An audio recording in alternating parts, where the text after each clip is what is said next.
Magandang umaga sa inyong lahat, mga mahal na kapatid sa pananampalataya. Salamat sa Diyos na muli nating narating ang bagong umaga na ito, isang araw na puno ng mga pagpapala, puno ng mga oportunidad at puno ng presensya ng ating makapangyarihang Diyos.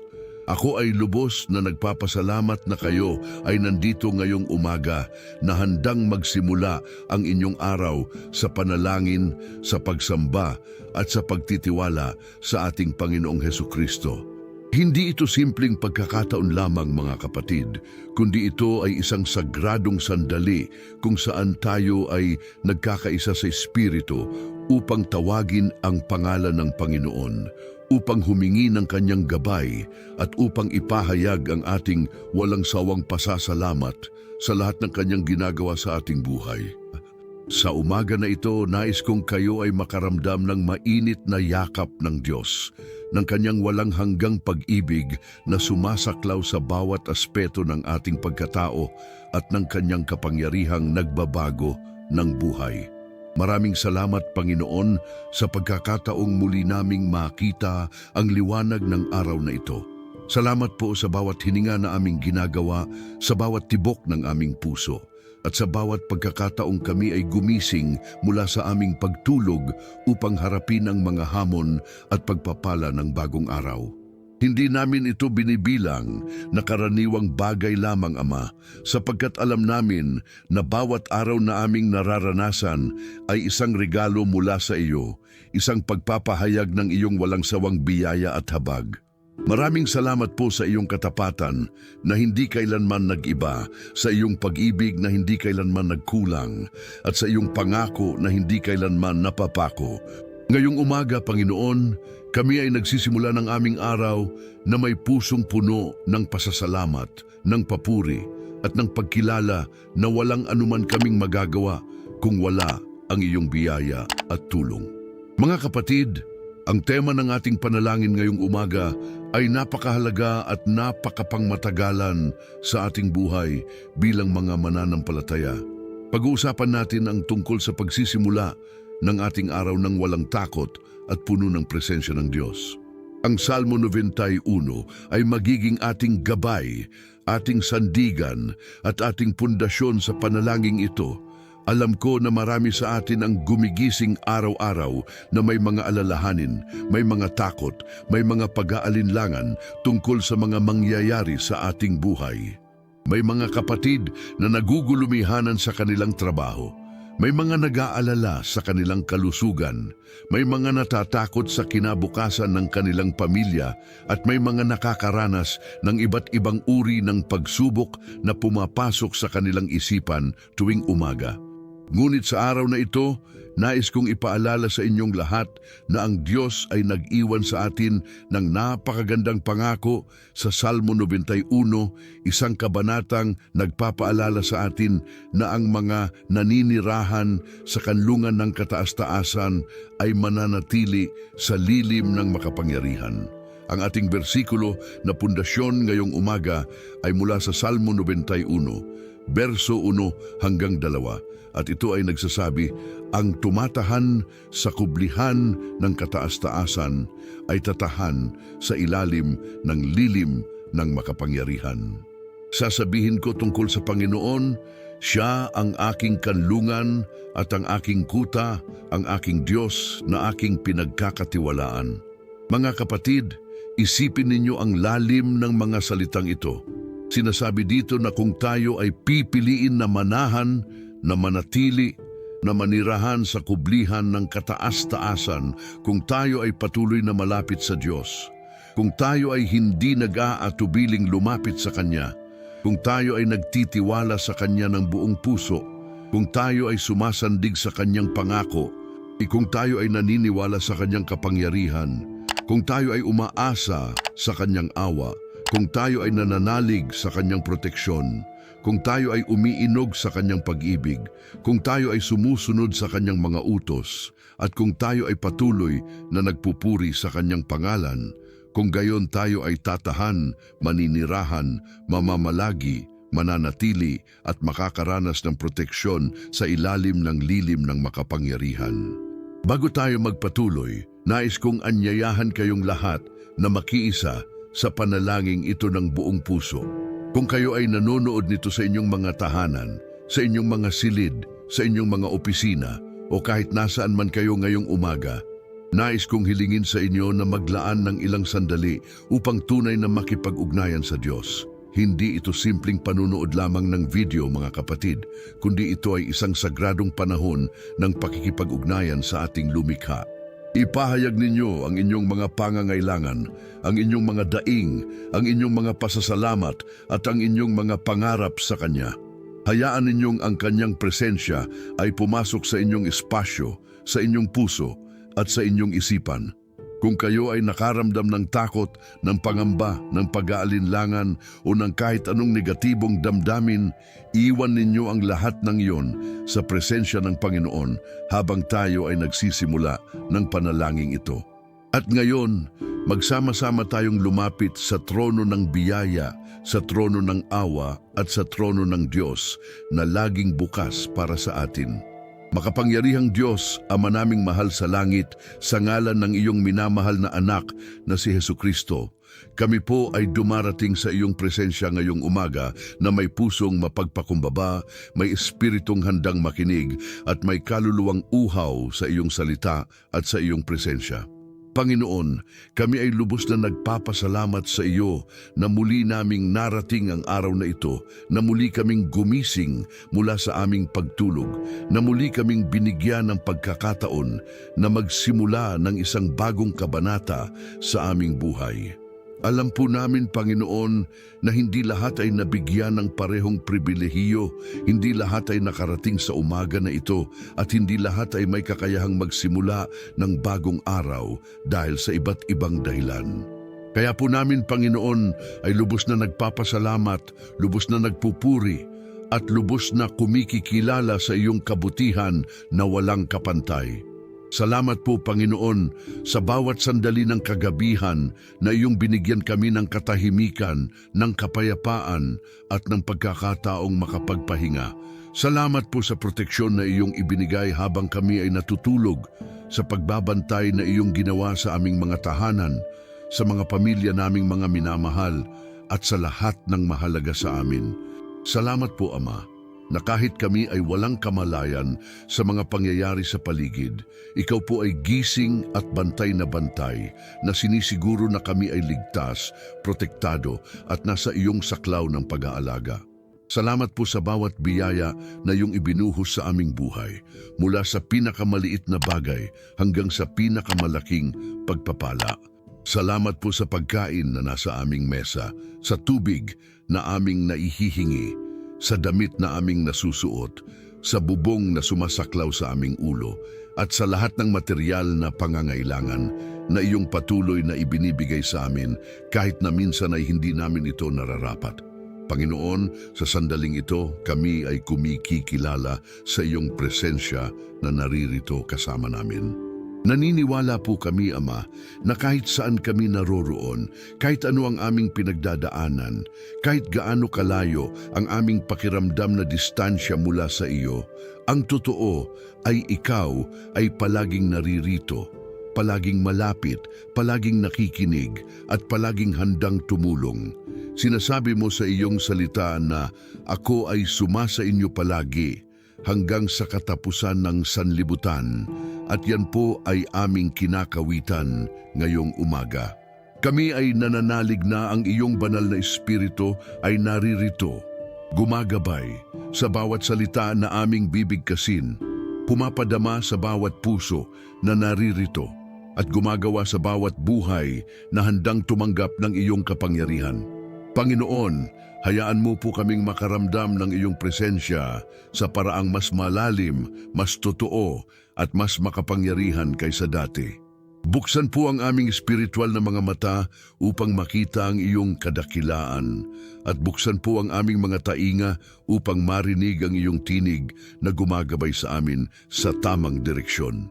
Mga kapatid, ngayong umagang ito, nais nating talakayin ng malalim ang kahalagahan ng pagsisimula ng ating araw nang walang takot at puno ng presensya ng Diyos.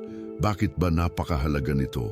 Dahil ang paraan kung paano tayo nagsisimula ng ating umaga ay karaniwang tumutukoy sa daloy ng ating buong araw. Kung tayo ay nagsisimula na may takot, may pag-aalala at may negatibong pag-iisip, malamang nadadalhin natin ang mga emosyong iyon sa buong araw. Ngunit kung tayo ay nagsisimula na may pananampalataya, may tiwala at may positibong pananaw na nakabase sa salita ng Diyos, kung gayon tayo ay may mas malakas na pundasyon upang harapin ang anumang dumating sa ating daan.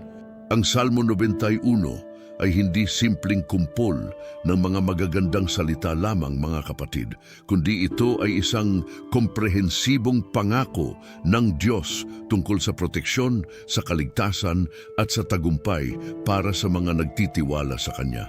Basahin natin ng sama-sama ang ilang berso mula sa Salmo 91 upang mas maunawaan natin ang lalim ng panganakong ito. Berso 3 ay nagsasabi, "Tunay na ililigtas ka niya sa silo ng mga ngaso at sa nakamamatay na salot." Panginoon, maraming salamat po sa pangakong ito. Ito po ay nagsasabi na ikaw ay aming tagapagtanggol laban sa lahat ng uri ng panganib, maging ito ay pisikal, espiritual o emosyonal. Ang silo ng mga ngaso ay kumakatawan sa mga patibong ng kaaway, sa mga estratehiya ng dyablo na naglalayong pabagsakin tayo at sa mga bitag na inihahanda para sa atin. Ngunit ikaw po, Panginoon, ay mas matalino kaysa lahat ng mga pakana ng kaaway at ikaw ay patuloy na naglilipat sa amin palayo sa mga panganib na hindi namin nakikita.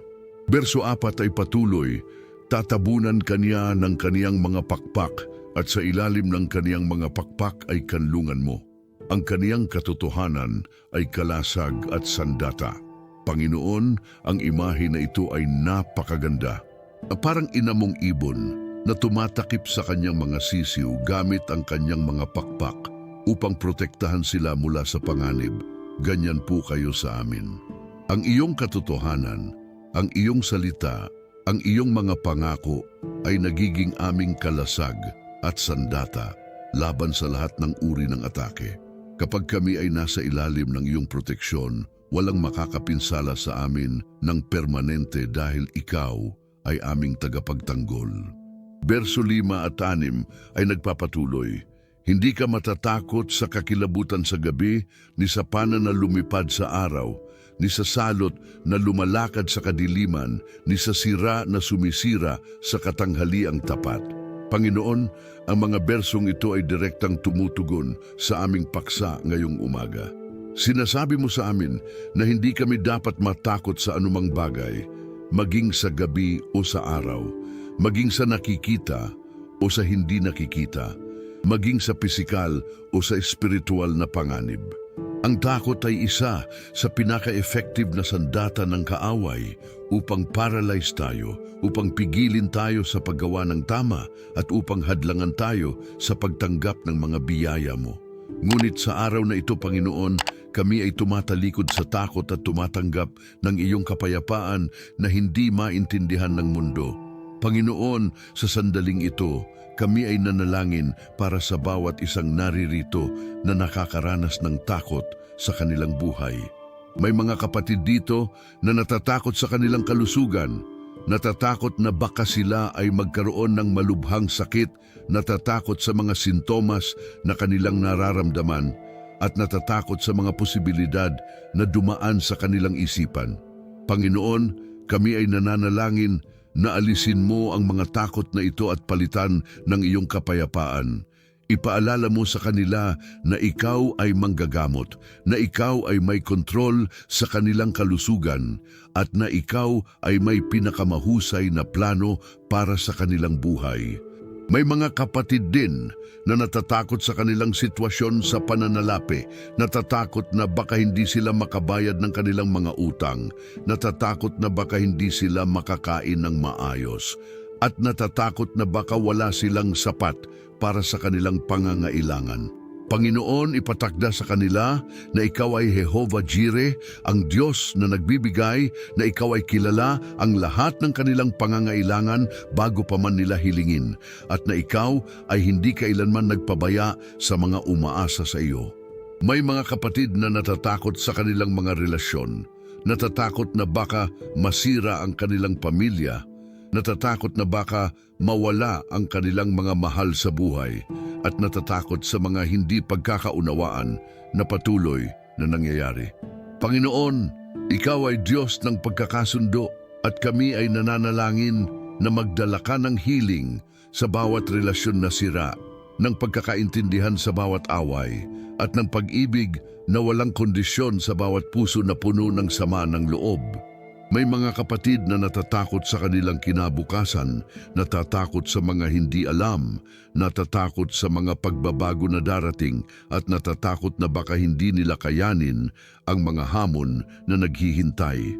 Panginoon, ipaalala mo sa kanila na ang bukas ay nasa iyong mga kamay, na ikaw ay kumakapit sa kanilang kamay habang sila ay lumalakad sa mga hindi kilalang daan, at na ikaw ay patuloy na magiging faithful tulad ng dati. Panginoon, kami din ay nananalangin para sa mga kapatid na natatakot sa espiritual na labanan, natatakot sa mga atake ng kaaway, natatakot sa mga panaginip na masama, at natatakot sa mga espiritual na presensya na kanilang nararamdaman. Ama, ipaalala mo sa kanila na mas makapangyarihan ka kaysa lahat ng puwersa ng kadiliman, na ang dugo ni Jesus ay may walang hanggang kapangyarihan laban sa lahat ng kasamaan, at na ang banal na espiritu na nananahan sa kanila ay mas dakila kaysa siya na nasa mundo. Ipaalala mo rin sa kanila ang berso 7 ng Salmo 91 na nagsasabi, "Mahuhulog sa iyong tabi ang 1,000 at 10,000 sa iyong kanan, ngunit hindi ito lalapit sa iyo." Panginoon, ito ay isang napakalakas na pangako na kahit na maraming tao sa paligid nila ang bumabagsak, sila ay mananatiling nakatayo dahil sila ay nasa ilalim ng iyong proteksyon. Berso 11 at 12 ng Salmo 91 ay nagsasabi, "Sapagkat siya ay mag-uutos sa kaniyang mga anghel tungkol sa iyo upang ingatan ka sa lahat ng iyong mga lakad. Kanilang dadalhin ka sa kanilang mga kamay, baka ang iyong paa ay matisod sa bato." Panginoon, maraming salamat po sa pangakong ito na ikaw ay nag-uutos sa iyong mga anghel na bantayan kami. Hindi kami nag-iisa sa aming paglalakbay, mga kapatid. May mga anghel na naka-assign sa atin, mga espiritual na nilalang na sumusunod sa utos ng Diyos upang protektahan tayo, gabayan tayo, at siguraduhin tayo ay ligtas sa ating mga paglalakad.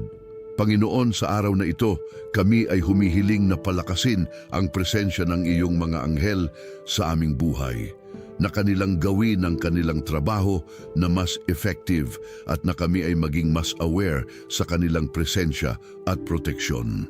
Panginoon, nais din naming banggitin ang berso 30 at 15 ng Salmo 91 na nagsasabi, "Tatawag siya sa akin at aking sasagutin. Ako'y sasama sa kanya sa kabagabagan. Ililigtas ko siya at pararangalan ko siya." Salamat po, Ama, sa pangakong ito na kapag kami ay tumatawag sa iyo, ikaw ay sumasagot. Hindi po kayo isang Diyos na malayo, hindi po kayo isang Diyos na hindi accessible, at hindi po kayo isang Diyos na walang pakialam sa aming sitwasyon. Ikaw po ay isang Diyos na malapit, na nakikinig, na umiintindi, at na handang tumulong. At higit pa doon, sinasabi mo na ikaw ay sasama sa amin sa aming kabagabagan. Hindi mo kami iniiwanan sa gitna ng aming problema, kundi ikaw ay dumaan kasama namin, sumusuporta sa amin, at sinisiguro na kami ay lalabas na mas malakas at mas blessed kaysa noong nagsimula kami. Ngayon, mga kapatid, nais nating tumukoy sa ating sariling kalagayan bilang mga tao. Tayo ay hindi perpekto. Tayo ay may mga kahinaan, may mga pagkukulang, at may mga pagkakamali. Maraming beses tayong nabibigo, maraming beses tayong nahuhulog, at maraming beses tayong napapagod sa ating paglalakbay. May mga araw na pakiramdam natin ay wala na tayong lakas, wala na tayong gana at wala na tayong pag-asa. May mga sandali na pakiramdam natin ay hindi na tayo karapat-dapat sa biyaya ng Diyos dahil sa ating mga kasalanan at kamalian. May mga pagkakataon na pakiramdam natin ay sobrang bigat ng ating dala, sobrang komplikado ng ating problema at sobrang malayo ang ating destinasyon. Ngunit Panginoon, sa lahat ng aming kahinaan, sa lahat ng aming pagkukulang at sa lahat ng aming kasalanan, nananatili pa rin ang iyong pag-ibig sa amin. Ang iyong biyaya ay hindi umaasa sa aming gawa, kundi sa iyong kabutihan. Ang iyong proteksyon ay hindi dahil tayo ay perpekto, kundi dahil tayo ay iyong mga anak. Sa sandaling ito, Panginoon, kami ay may mga specific na kahilingan na nais naming iharap sa iyong presensya, mga hiling na nagmumula sa kailaliman ng aming puso at ng aming kaluluwa. Una, kami ay humihiling ng lakas na harapin ang bawat araw na walang takot. Bigyan mo po kami ng tapang na harapin ang mga hamon, ng courage na manatiling nakatayo kahit na ang lahat ay tila sumasalungat sa amin at ng determinasyon na magpatuloy kahit na mahirap ang daan. Pangalawa, kami ay humihiling ng awareness sa iyong presensya sa buong araw. Tulungan mo po kaming maging conscious na ikaw ay laging naririto, na ikaw ay tumitigil sa amin sa bawat hakbang, at na kami ay hindi kailanman nag-iisa. Pangatlo, kami ay humihiling ng wisdom upang gumawa ng tamang desisyon. Maraming pagpipilian ang aming kinakaharap araw-araw, at kami ay nangangailangan ng iyong gabay upang piliin ang tama, ang mabuti, at ang ayon sa iyong kalooban. Pang-apat, Panginoon, kami ay humihiling ng proteksyon laban sa lahat ng uri ng kapahamakan. Protektahan mo po kami sa mga aksidente, sa mga sakuna, sa mga karamdaman, at sa lahat ng kasamaan na maaaring dumating sa aming daan. Panlima, kami ay humihiling ng kapayapaan ng isip at ng puso. Marami sa amin ay nabubuhay na puno ng anxiety, ng stress at ng worry. Panginoon, dalhin mo po ang iyong kapayapaan na lampas sa pag-unawa, ang kapayapaang nagbabantay sa aming puso at isip kay Kristo Jesus. Pang-anim, kami ay humihiling ng favor sa lahat ng aming ginagawa. Sa aming trabaho, sa aming negosyo, sa aming pag-aaral, at sa lahat ng aspeto ng aming buhay, hinihiling namin na ang iyong favor ay sumasa amin, na bumukas ang mga pinto na dapat bumukas at na magsara ang mga dapat magsara. Pampito, kami ay humihiling ng healing para sa lahat ng may sakit. Maraming kapatid ang nag-suffer ngayon mula sa iba't ibang uri ng karamdaman, at kami ay naniniwala na ikaw ay may kapangyarihang magpagaling, magpanumbalik at magpabago ng sitwasyon. Nais din naming banggitin ang ilang karagdagang berso na magbibigay sa atin ng mas malalim na pag-unawa tungkol sa proteksyon at presensya ng Diyos. Sa Deuteronomio 38 at berso 7 sinasabi, "Darating sa iyo ang lahat ng pagpapalang ito at aabutin ka kung iyong didinggin ang tinig ng Panginoon mong Diyos." Panginoon, ipaalala mo sa amin na ang pagpapala ay natural na sumusunod sa mga sumusunod sa iyo. Ang biyaya ay dumadaloy sa mga gumagawa ng iyong kalooban. Ang proteksyon ay nararanasan ng mga nananatiling malapit sa iyo. Sa Juan 18 at berso 39, sinabi ni Jesus, "Ako ay sumasa inyo palagi hanggang sa katapusan ng sanlibutan." Ito ay hindi pangako na paminsan-minsan lamang, hindi pangako na may kondisyon at hindi pangako na may limitasyon. Ito ay absolute na pangako na ang presensya ni Jesus ay kasama natin palagi sa lahat ng panahon at sa lahat ng sitwasyon. Sa Isaiah 4:10 at berso 10, mababasa natin, "Huwag kang matakot sapagkat ako'y sumasa iyo. Huwag kang manglupaypay, sapagkat ako'y iyong Diyos. Aking palalakasin ka, oo, aking tutulungan ka, oo, aking aalalayan ka ng kanang kamay ng aking katuwiran. Panginoon, maraming salamat po sa pangakong ito na ikaw ay sa amin, na ikaw ay aming Diyos, na ikaw ay nagpapalakas sa amin, tumutulong sa amin at sumusuporta sa amin gamit ang iyong makapangyarihang kamay. Sa Filipos 4:6 tayo ay hinihikayat. Huwag kayong mga balisa tungkol sa anumang bagay, kundi sa lahat ng bagay, sa pamamagitan ng panalangin at pagsusumamo na may pasasalamat, ipakilala ninyo ang inyong mga kahilingan sa Diyos. At ang kapayapaan ng Diyos na higit sa lahat ng pag-unawa ay magbabantay sa inyong mga puso at sa inyong mga isip kay Kristo Jesus. Ito ay direktang utos na huwag mag-alala, kundi magdala ng lahat sa Diyos sa panalangin. At ang resulta ay ang kapayapaan na hindi maintindihan ng mundo. Sa Roma 8:38 sinulat ni Pablo, sapagkat ako'y natitiyak na ni kamatayan, ni buhay, ni mga anghel, ni mga pamunuan, ni mga bagay na kasalukuyan, ni mga bagay na darating, ni kapangyarihan, ni taas, ni lalim, ni anumang iba pang nilikha, ay hindi makapaghihiwalay sa atin sa pag-ibig ng Diyos na kay Kristo Jesus na ating Panginoon. Panginoon, walang anuman sa buong sansinukob ang makapaghihiwalay sa amin sa iyong pag-ibig. Walang problema ang sapat na malakas, walang takot ang sapat na matakot, at walang sitwasyon ang sapat na malala upang maputol ang koneksyon na mayroon kami sa iyo. Sa 2 Timoteo 1:7, tayo ay pinapaalahanan sapagkat hindi nagbigay sa atin ang Diyos ng espiritu ng pagkakatakot, kundi ng kapangyarihan at ng pag-ibig at ng isang mahinahong pag-iisip. Ang takot ay hindi mula sa Diyos, mga kapatid. Kung ang nararamdaman natin ay takot, anxiety at panic, alam natin na hindi iyon galing sa ating Ama sa Langit. Sa awit 23, ang pinakakilala sa lahat ng mga awit, sinabi ni David, "Ang Panginoon ay aking pastor, walang magiging kulang sa akin. Pinahihiga niya ako sa mga pastulan ng sariwang damo. Inaaralo niya ako sa tabi ng mga tubig ng kapahingahan. Pinasasauli niya ang aking kaluluwa. Inaaralo niya ako sa mga landas ng katuwiran alang-alang sa kaniyang pangalan.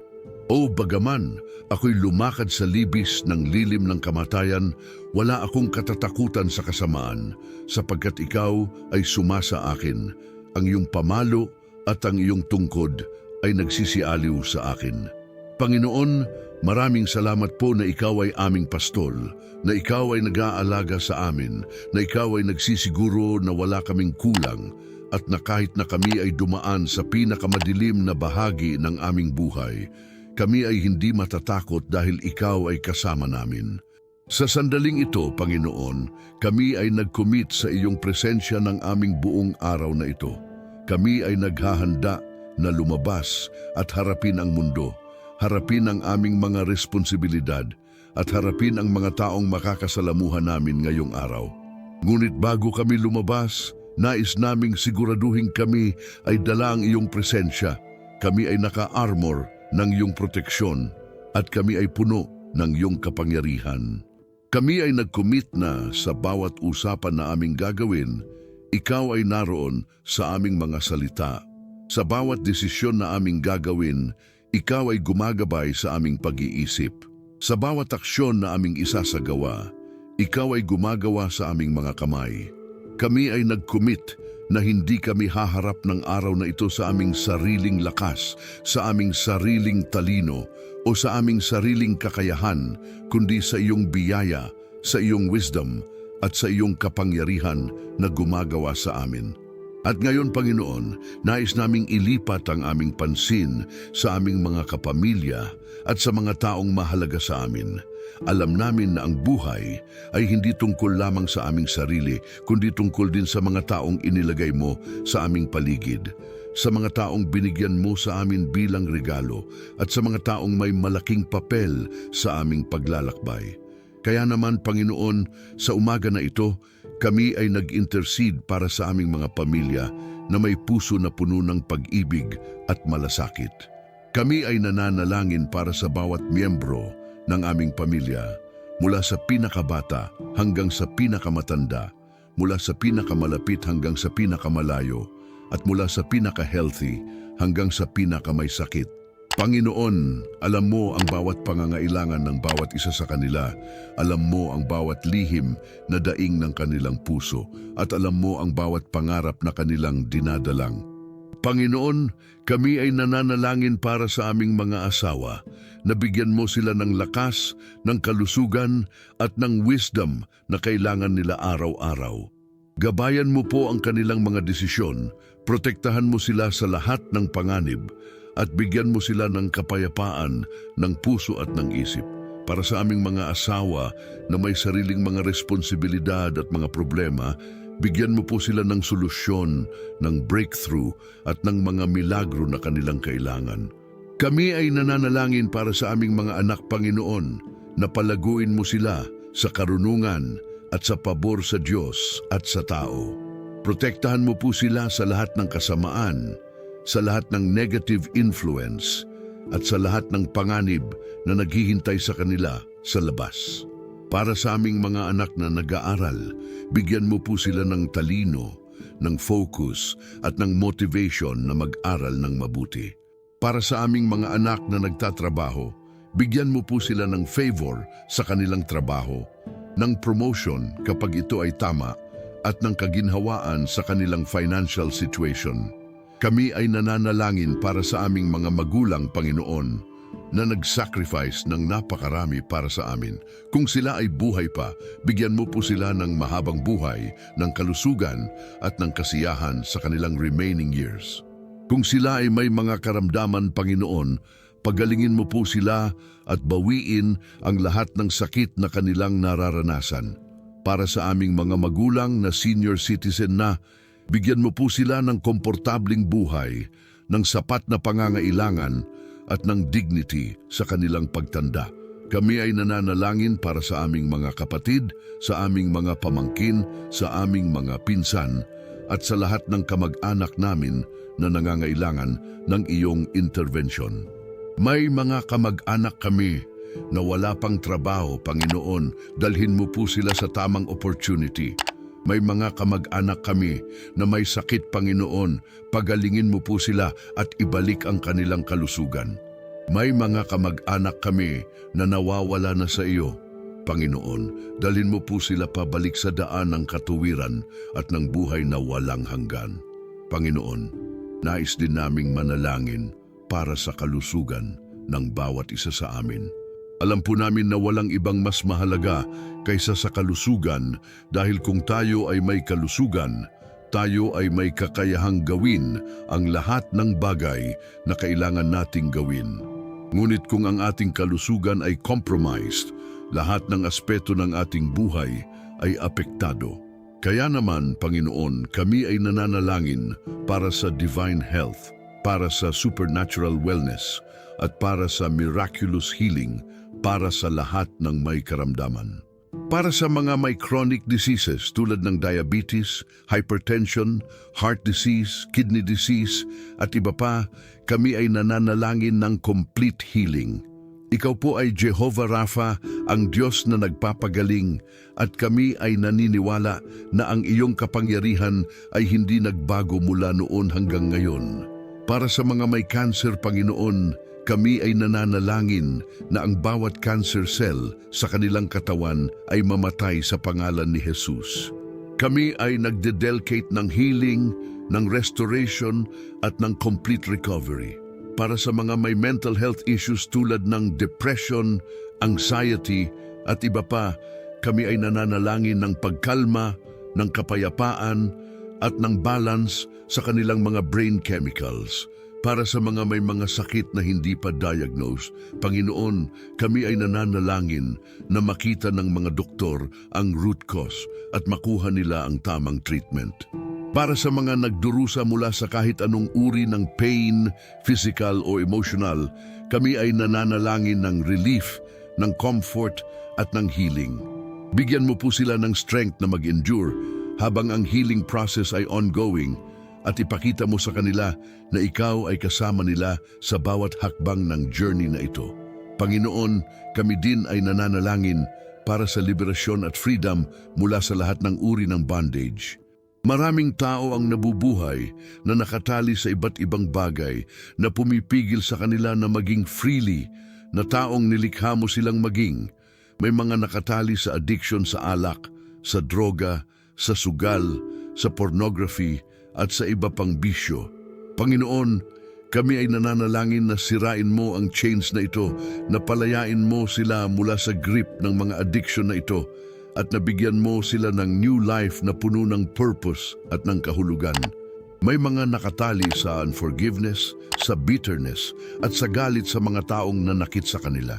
Panginoon, kami ay nananalangin na tulungan mo silang magpatawad, hindi dahil ang mga taong yon ay deserving ng forgiveness, kundi dahil sila mismo ay nangangailangan ng freedom na nagmumula sa forgiveness. May mga nakatali sa takot, sa trauma at sa mga bad experiences ng nakaraan na patuloy na humahabol sa kanila. Panginoon, kami ay nananalangin ng healing ng memories, ng restoration ng peace of mind, at ng breakthrough mula sa cycles ng negative thinking. Panginoon, kami ay nananalangin para sa mga specific situations na kinakaharap ng bawat isa sa amin. May mga may problema sa trabaho, mga nag-aalala na baka mawalan ng trabaho, mga nag-aantay ng promotion o mga naghahangad ng career change. Panginoon, bigyan mo po sila ng wisdom, ng timing at ng favor sa lahat ng kanilang professional endeavors. Para sa mga may negosyo na humaharap ng challenges dahil sa economic situation, dahil sa competition o dahil sa internal problems, kami ay nananalangin ng supernatural intervention, ng business breakthrough at ng multiplication ng kanilang resources. Para sa mga estudyante na nag-struggle sa kanilang pag-aaral, na nahihirapan intindihin ang kanilang lessons o na nag-aalala sa kanilang exams, kami ay nananalangin ng supernatural understanding, ng retention ng information at ng excellence sa lahat ng kanilang academic pursuits. Para sa mga single na naghahanap ng right partner, Panginoon, kami ay nananalangin na ilayo mo sila sa mga wrong people at dalhin mo sila sa divine connection na ikaw mismo ang nag-assign. Para sa mga married couples na nag-struggle sa kanilang relationship na may away, misunderstanding or lack of communication, kami ay nananalangin ng healing, ng restoration at ng renewed love at commitment. Para sa mga maghihiwalay na o broken families, Panginoon, kami ay nananalangin ng miracle of reconciliation, ng healing ng wounded hearts at ng rebuilding ng relationships na wasak na. Para sa mga may legal problems na humaharap ng kaso, na nag-aalala sa outcome ng litigation o na natatakot sa mga consequences, kami ay nananalangin ng divine intervention, ng favor sa courts at ng resolution na favorable sa kanila. Panginoon, kami ay nananalangin para sa ating bansa, para sa Pilipinas na ating minamahal. Alam po namin na ang ating bansa ay dumaan na sa napakaraming pagsubok, mula sa natural disasters hanggang sa political turmoil, mula sa economic challenges hanggang sa social problems. Ngunit kami ay naniniwala na ikaw ay may plan para sa ating bansa, na ikaw ay hindi tapos pa sa Pilipinas at na may magandang future na naghihintay sa atin bilang bansa. Kami ay nananalangin para sa aming mga leaders, mula sa presidente hanggang sa pinakamababang official. Bigyan mo po sila ng wisdom, ng integrity at ng genuine concern para sa kapakanan ng taumbayan. Alisin mo po ang corruption sa government, ang mga taong gumagamit ng kanilang position para sa personal gain, at ang mga sistema na nagpapahirap sa mahihirap at nag-favor sa mayayaman. Kami ay nananalangin para sa ating mga kapulisan at sundalo na nag-dedicate ng kanilang buhay para sa proteksyon ng bansa. Protektahan mo po sila habang sila ay nagtatrabaho, Bigyan mo sila ng courage at strength at gantimpalaan mo ang kanilang sakripisyo. Kami ay nananalangin para sa ating teachers na nag-iensayo ng future generations. Bigyan mo po sila ng passion, ng patience at ng resources na kailangan nila. Kami ay nananalangin para sa ating healthcare workers na nag-dedicate ng kanilang buhay para sa care ng may sakit. Bigyan mo po sila ng strength, ng protection laban sa diseases at ng appreciation mula sa mga taong kanilang siniserve. Panginoon, kami ay nananalangin para sa iyong iglesia, para sa body of Christ dito sa earth. Palakasin mo po ang inyong iglesia, Panginoon. Gawin mo kaming effective witnesses ng iyong love at grace. Alisin mo po ang division sa iglesia, ang denominational pride na pumipigil sa amin na magtulungan, at ang religious spirit na mas concern sa rituals kaysa sa relationship. Kami ay nananalangin para sa aming mga pastors, sa aming ministers, at sa lahat ng nagsiserve sa ministry.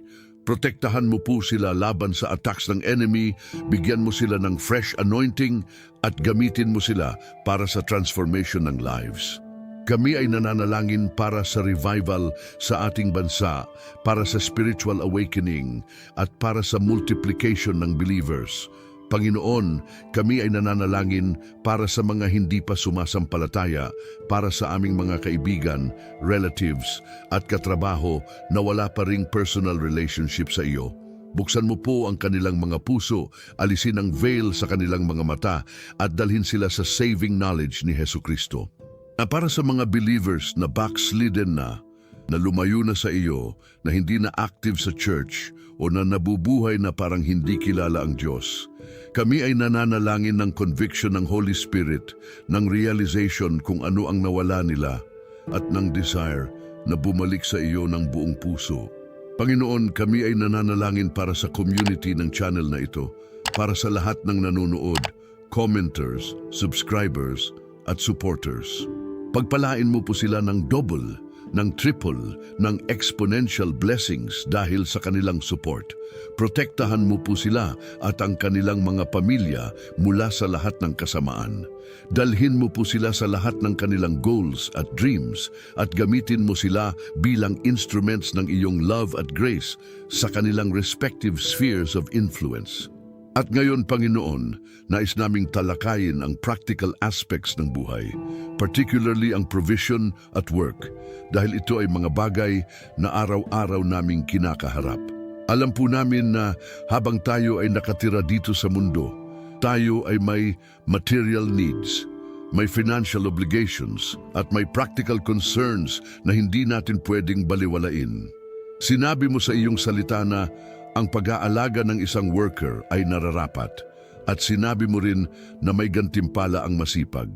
Kaya naman, Panginoon, kami ay lumalapit sa iyo ngayong umaga na may confidence na ikaw ay concerned din sa aming material welfare, hindi lang sa aming spiritual condition.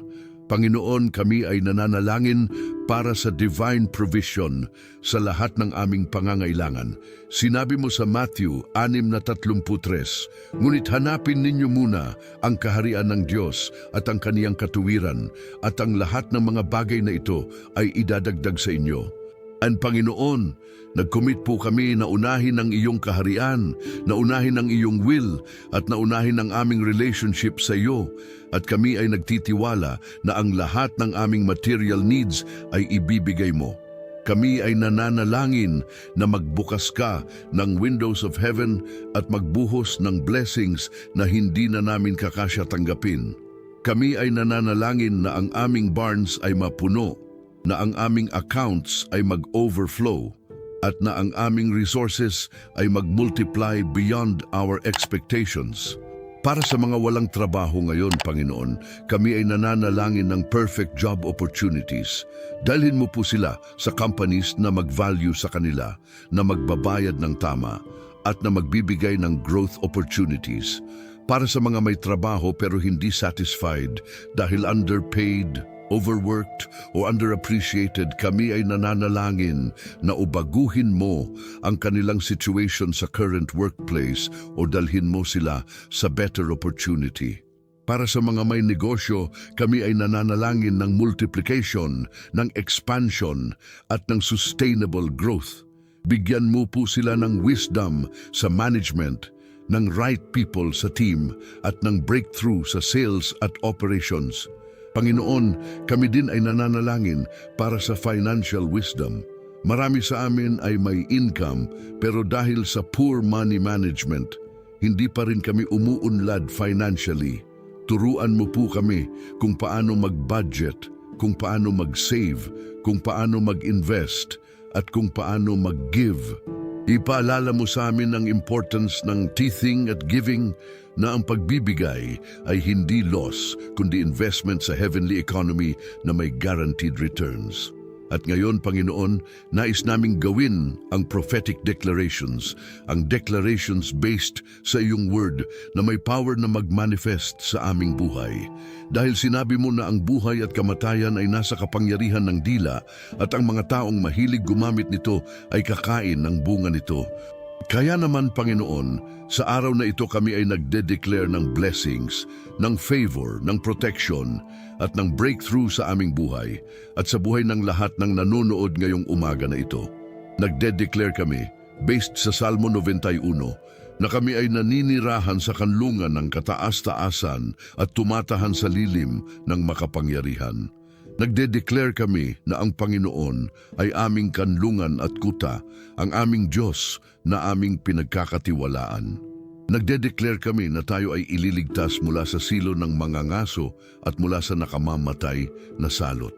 Nagde-declare kami na tatakpan tayo ng Diyos gamit ang kanyang mga pakpak at sa ilalim ng kanyang pakpak ay aming kanlungan. Nagde-declare kami na hindi kami matatakot sa kakilabutan sa gabi, ni sa panana lumipad sa araw, ni sa salot na lumalakad sa kadiliman, ni sa sira na sumisira sa katanghaliang tapat.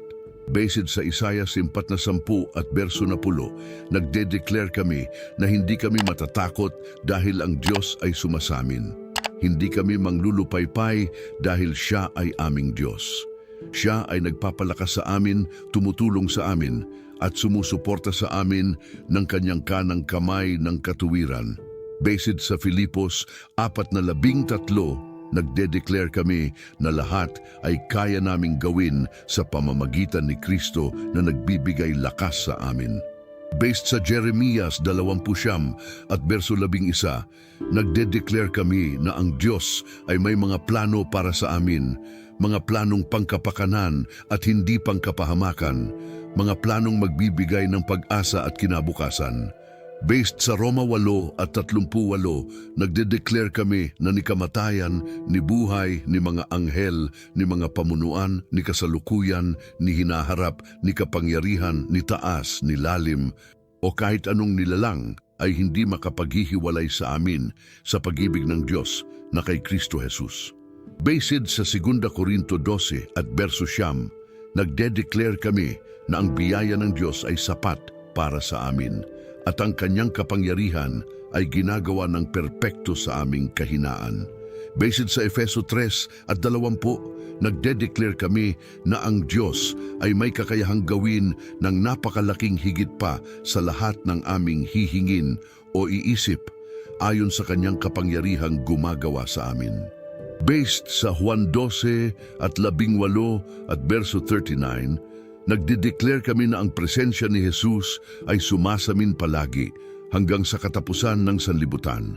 Based sa Awit 23, nagde-declare kami na ang Panginoon ay aming pastol at walang magiging kulang sa amin. Based sa Mateo 28 at verso 11, nagde-declare kami na kung saan may 2 o 3 na nagkakatipon sa pangalan ni Jesus, nandoon siya sa gitna nila. Nagde-declare kami tungkol sa aming identity na tayo ay mga anak ng Diyos, mga chosen people, royal priesthood, holy nation, at people belonging to God. Nagde-declare kami na tayo ay hindi mga ordinary people, kundi mga nilikha sa image at likeness ng Diyos. Nagde-declare kami na tayo ay may authority sa pangalan ni Jesus, na ang lahat ng bagay sa ilalim ng aming mga paa at na tayo ay higit pang mga tagumpay sa pamamagitan ni Kristo na umiibig sa atin. Nagde-declare kami na tayo ay hindi mga victims kundi victors, hindi mga slaves kundi sons, at hindi mga beggars kundi heirs ng Diyos at co-heirs with Kristo. Nagde-declare kami ng tagumpay sa lahat ng areas ng aming buhay. Nagde-declare kami ng victory sa aming spiritual battles, na ang gates ng hell ay hindi makakapaglaban sa church. Nagde-declare kami ng breakthrough sa aming financial situation, na ang Diyos ay magbubukas ng windows of heaven. Nagde-declare kami ng healing sa aming physical bodies, na sa mga sugat ni Kristo kami pinagaling. Nagde-declare kami ng restoration sa aming relationships, na ang Diyos ay restorer ng broken walls at devastated places. Nagde-declare kami ng wisdom sa aming decisions, na ang Diyos ay magbibigay ng wisdom sa lahat ng humihingi ng walang pag-aalinlangan. At sa mga pagsasara, Panginoon, kami ay umuulit ng aming salamat sa iyo para sa lahat ng iyong ginawa, ginagawa at gagawin pa sa aming buhay. Maraming salamat po sa opportunity na makapanalangin ngayong umaga, sa privilege na tawagan ang iyong pangalan, at sa confidence na alam namin na ikaw ay nakikinig sa bawat salita na aming sinabi. Salamat po sa assurance na ang aming mga panalangin ay hindi nawawala sa hangin, kundi pumapasok sa iyong presence at tumatanggap ng iyong atensyon. Salamat po sa lahat ng mga sagot na iyong ibibigay, maging ito ay immediate, delayed, o different mula sa aming inaasahan, dahil alam namin na ikaw ay laging may best plan para sa amin. Panginoon, sa oras na ito, kami ay nag-consecrate ng aming buong araw sa iyo. Ang mga susunod na oras, ang mga activities na aming gagawin, ang mga taong makakasalamuhan namin, ang mga desisyon na gagawin namin, at lahat ng mangyayari ngayong araw, lahat ay aming inilalaan sa iyo. Gumawa ka sa bawat conversation na aming gagawin upang ito ay maging productive at edifying. Gumawa ka sa bawat transaction na aming isasagawa upang ito ay maging smooth at successful. Gumawa ka sa bawat encounter na aming makakaranas upang ito ay maging meaningful at purposeful. Hayaan mo po na ang aming bawat hakbang ay guided ng iyo. Ang aming bawat salita ay anointed ng iyo, at ang aming bawat gawa ay blessed ng iyo. Hinihiling namin, Panginoon, na ang presensya mo na naramdaman namin ngayong umaga sa panalangin ay hindi matuldukan dito. Hinihiling namin na ipagpatuloy mo ang pakikipag-ugnayan sa amin buong araw. Na patuloy mo kaming remind ng iyong presence. Na patuloy mo kaming guide sa bawat crossroad. At na patuloy mo kaming protect sa bawat panganib. Hinihiling namin na ang peace na naramdaman namin ngayon ay manatili sa aming puso buong araw, hindi na apektuhan ng traffic, ng stress sa work, ng conflict sa relationships, or ng anumang negative circumstances. Hinihiling namin na ang joy na nasa amin ngayon ay maging aming strength sa buong araw, na magbigay ng energy kapag kami ay pagod at ng motivation kapag kami ay nawawala ng gana. Sa sandaling ito, Panginoon, kami ay nagre-renew ng aming commitment sa iyo. Nag-commit kami na kahit ano ang mangyari ngayong araw, kami ay manatiling faithful sa iyo. Nag-commit kami na sa gitna ng temptations, kami ay pipiliin ang right over easy. Nag-commit kami na sa harap ng challenges, kami ay magtitiwala sa iyo kaysa sa aming sariling understanding. Nag-commit kami na sa lahat ng aming success, kami ay magbibigay ng glory sa iyo kaysa sa aming sarili. Nag-commit kami na sa moments ng weakness, kami ay hihingi ng iyong strength kaysa mag-pretend na malakas kami. Nag-commit kami na sa times ng confusion, kami ay hihingi ng iyong wisdom kaysa gumawa ng rash decisions. At ngayon, bilang pagtatapos ng aming panalangin, kami ay humihingi ng iyong blessings sa lahat ng naroon ngayong umaga na ito. Pagpalain mo po sila, Panginoon, ng spiritual blessings sa heavenly places. Pagpalain mo po sila ng material blessings na kailangan nila sa earth. Pagpalain mo po sila ng relational blessings na magbibigay ng joy at support. Pagpalain mo po sila ng emosyonal at mental blessings na magbibigay ng stability at peace.